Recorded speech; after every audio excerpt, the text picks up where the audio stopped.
Next question है which of the following option is correct about the electromagnetic wave while comparing there frequency. तो हमें frequency compare करना, आपको पता है कि 7 तरह की इलेक्ट्रोमैग्नेटिक वेव होती है। कौन कौन सी मैं आपको याद करवाता हूँ। देखो, रात में I very ugly ex girlfriend, यानी कि radio wave, microwave, infrared, visible, ultraviolet, x ray और गामा रे।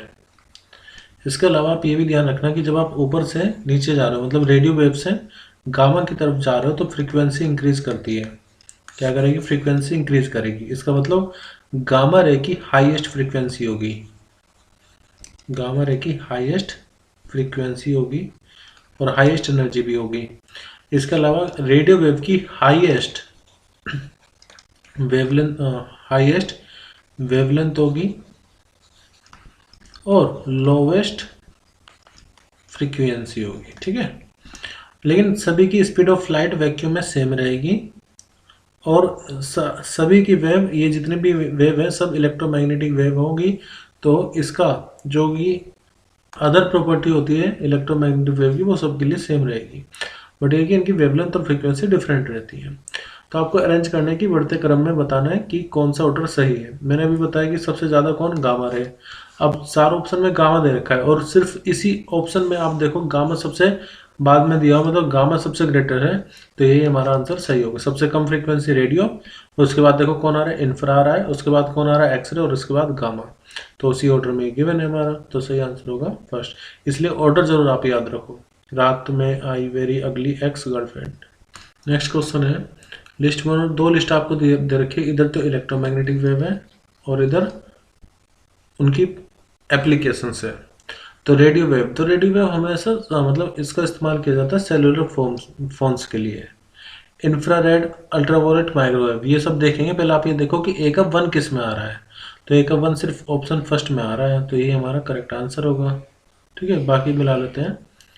देखो, रेडार सिस्टम के लिए हम इस्तेमाल करते हैं माइक्रोवेव का। जम्स को मारने के लिए हम इस्तेमाल करते हैं अल्ट्रावायलेट रेज का, और इंफ्रारेड का इस्तेमाल किया जाता है earth satellite to observe the growth of the globes. मुझे ऐसा लग रहा है कि ये जो पेपर बनाया है, ये सीबीएसई में जो प्रीवियस ईयर क्वेश्चन पूछे जाते हैं ना, उसी से रिलेटेड सब क्वेश्चन है। ऐसे ही क्वेश्चन क्लास 12 के सीबीएसई के एग्जाम में पूछे जाते हैं। नेक्स्ट है E and B are the electric and magnetic field vector. देखो, इसमें पूछा कि डायरेक्शन ऑफ प्रोपगेशन क्या होती है। पहली बात तो electric field, magnetic field vector और जो डायरेक्शन ऑफ प्रोपगेशन है, तीनों एक दूसरे की नॉर्मल होती है।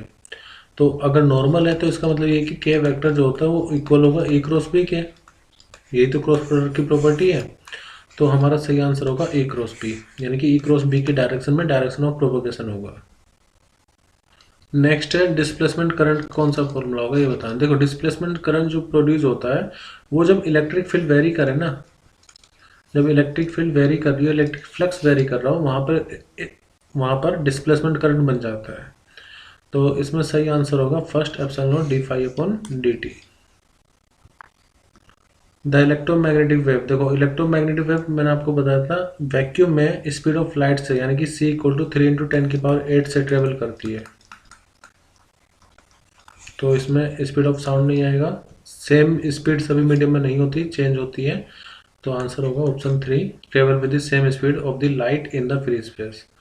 Always require medium to travel, ऐसा नहीं है, बिना मीडियम के भी ये ट्रेवल कर सकते हैं। जैसे सन की जो रे है वो अर्थ तक आ रही है, वो भी बिना किसी मीडियम की हेल्प के। तो electromagnetic wave non mechanical wave होती है, जिसको कोई भी मीडियम की आवश्यकता नहीं होती है।